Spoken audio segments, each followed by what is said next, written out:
ನಮಸ್ಕಾರ ನಮ್ಮವರೇ, ನಾನು ನಿಮ್ಮ ಜೀವ. ನೀವು ಆಲಿಸ್ತಾ ಇದ್ದೀರಾ ನಮ್ಮವರ ಸರಣಿ ಪರಿಚಯ ಜೇನಹನಿ. ಪ್ರಸ್ತುತಪಡಿಸ್ತಾ ಇರೋರು ಟೀಮ್ ಜೇನುಗೂಡು. ಬದುಕ ಕಟ್ಟುವವರ ಇಲ್ಲಿ ನೋಡು. ಘನತ್ವವೊಂದಕ್ಕೆ ದಿನರಾತ್ರಿ ಮನಸೋತು ನೆನೆಯದಿನ್ನೊಂದನೆಲ್ಲವ ನೀಡುತ್ತದರ ಅನುಸಂಧಿಯಲ್ಲಿ ಜೀವ ಭಾರವನ್ನು ಮರೆಯುವುದು ಹನುಮಂತನುಪದೇಶ ಮಂಕುತಿಮ್ಮ. ಈ ಕಗ್ಗದ ಅರ್ಥ ಶ್ರೇಷ್ಠವಾದ ವಿಚಾರವೊಂದಕ್ಕೆ ತನ್ನೆಲ್ಲ ಶಕ್ತಿ ಸಮಯವನ್ನು ಶರಣುಗೊಳಿಸುವುದು, ಅದನ್ನು ಬಿಟ್ಟು ಇನ್ಯಾವುದರಲ್ಲೂ ರುಚಿ ಕಾಣದಿರುವುದು, ಏಕಾಗ್ರಚಿತ್ತದಿಂದ ತನ್ನದೆಲ್ಲವನ್ನೂ ಸಮರ್ಪಿಸಿ ಸದಾ ಸ್ವಂತಿಕೆಯನ್ನು ಮೆರೆಯುವುದು. ಇದೇ ಹನುಮಂತನ ಜೀವನದ ಸಂದೇಶವಾಗಿದೆ. ಇಂತಹ ಗುಣವಿಶೇಷಣವನ್ನು ತನ್ನೊಳಗೆ ಅರಗಿಸಿಕೊಂಡು ತನ್ನಲ್ಲಿ ಸಂಚಯವಾದ ಚೈತನ್ಯವನ್ನೆಲ್ಲ ವಿಶೇಷ ಕಾರ್ಯಕ್ಕೆ ಧಾರೆ ಎರೆದು ಹುಟ್ಟನ್ನು ಸಾರ್ಥಕವಾಗಿಸಿದ ನಮ್ಮ ಇಂದಿನ ಜೇನಹನಿ ಪರಿಚಯ ಸರಣಿಯ ನಾಯಕ ಭರತೇಶ್ ಶೆಟ್ಟಿ ಎಕ್ಕಾರ್. ಶ್ರೀಯುತ ಗಣಪ ಶೆಟ್ಟಿ ಹಾಗೂ ಶ್ರೀಮತಿ ಮೋಹಿನಿ ಡಿ ಶೆಟ್ಟಿಯವರ ಪುತ್ರನಾಗಿ ಸಹೋದರತ್ವದ ಸೆಳೆತದಲ್ಲಿ ಭರತೇಶರು ದಿನಾಂಕ 13/1/1983 ನಮ್ಮೆಲ್ಲರಿಗೂ ಆಪ್ತರಾಗಲೆಂದೇ ಹುಟ್ಟಿ ಬರ್ತಾರೆ. ಕಟೀಲಮ್ಮನ ಪುಣ್ಯ ಮಡಿಲಿನಲ್ಲಿ, ಎಕ್ಕಾರಿನಲ್ಲಿ.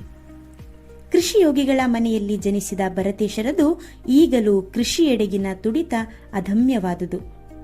ಬಾಲ್ಯದ ತುಂಟಾಟ ಕಳೆದು ಅಕ್ಷರದಾಹಿಯಾಗಿ ಮೊದಲು ಕಂಡುಕೊಂಡದ್ದು ಕಟೀಲು ದುರ್ಗಾಪರಮೇಶ್ವರಿ ಹಿರಿಯ ಪ್ರಾಥಮಿಕ ಶಾಲೆಯನ್ನು.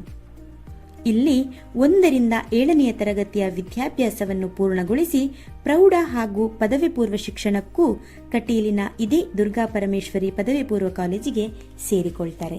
4ನೇ ತರಗತಿಯಲ್ಲಿಯೇ ಶಾಲೆಯ ಮುಖ್ಯೋಪಾಧ್ಯಾಯರಾಗಿದ್ದ ಪುಚ್ಚಕೆರೆ ಕೃಷ್ಣ ಭಟ್ ಇವರನ್ನು ಯಕ್ಷಗಾನ ನಾಟ್ಯ ತರಬೇತಿಗೂ ಗುರುವಾಗಿ ಸ್ವೀಕರಿಸಿದವರು ಅವರ ಗರಡಿಯಲ್ಲಿ ತರಬೇತಿಯನ್ನು ಪಡೆಯಲಾರಂಭಿಸುತ್ತಾರೆ.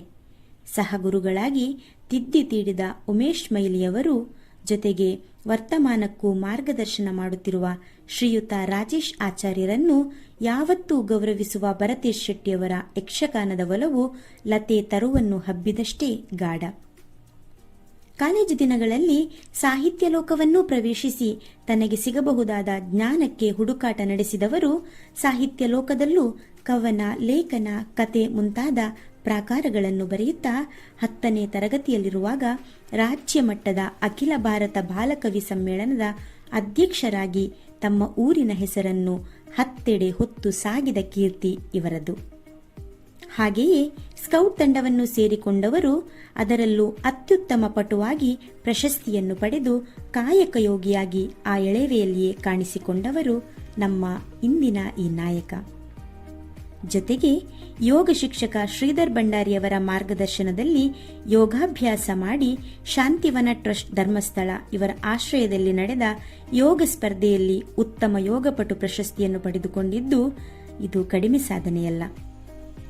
ಪಿಯುಸಿ ಶಿಕ್ಷಣವನ್ನು ವಾಣಿಜ್ಯ ವಿಭಾಗದಲ್ಲಿ ಪಡೆಯುತ್ತಿರುವ ಸಂದರ್ಭದಲ್ಲೇ ರಾಷ್ಟ್ರೀಯ ಸೇವಾ ಯೋಜನೆಯಲ್ಲಿ ಕ್ರಿಯಾತ್ಮಕವಾಗಿದ್ದವರು ಮುಂದೆ ಪದವಿ ಶಿಕ್ಷಣಕ್ಕಾಗಿ ಮಂಗಳೂರಿನ ಶ್ರೀ ಧರ್ಮಸ್ಥಳ ಮಂಜುನಾಥ ಕಾಲೇಜನ್ನು ಸೇರಿಕೊಂಡು ಪದವಿಯ ಜೊತೆಗೆ ಮಂಗಳೂರಿನ ಇಗ್ನೋದಲ್ಲಿ MBAಯನ್ನು ಪೂರೈಸಿ 3 ವರ್ಷದ BBM ಶಿಕ್ಷಣವನ್ನು ಕೂಡ ಪೂರೈಸಿಕೊಂಡಿದ್ದು ಅವರೊಳಗಿನ ಅಕ್ಷರದಾಹಕ್ಕೆ ಉದಾಹರಣೆ. Post graduation diploma in computer application ತರಬೇತಿಯನ್ನು ಕೂಡ ಪೂರ್ತಿ ಮಾಡಿದ್ದು ಅವರ ವೃತ್ತಿಪರ ಕಲಿಕೆಗೆ ಸಹಾಯವಾಗಿದೆ. ವಿದ್ಯಾಭ್ಯಾಸ ಪೂರ್ತಿಯಾಗಿ ವೃತ್ತಿ ಜೀವನ ಆರಂಭಿಸಿದ ಭರತೇಶ್ ಪ್ರಥಮವಾಗಿ ಸೇವೆ ಸಲ್ಲಿಸಿದ್ದು ಮಂಗಳೂರಿನ ಶ್ರೀರಾಮ್ ಸಂಸ್ಥೆಯಲ್ಲಿ.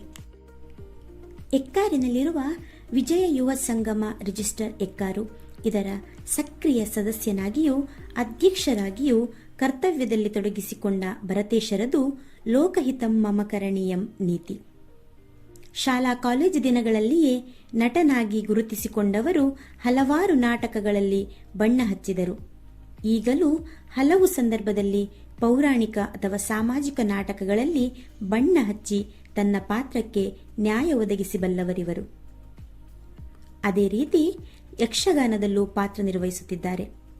ಹಲವಾರು ಹವ್ಯಾಸಿ ಯಕ್ಷಗಾನ ಕಾರ್ಯಕ್ರಮ ಸತತವಾಗಿ ನೀಡುತ್ತಿರುವವರು ಈ ಮಣ್ಣಿನ ಗಂಡು ಕಲೆಯ ಆರಾಧಕರೇ ಹೌದು.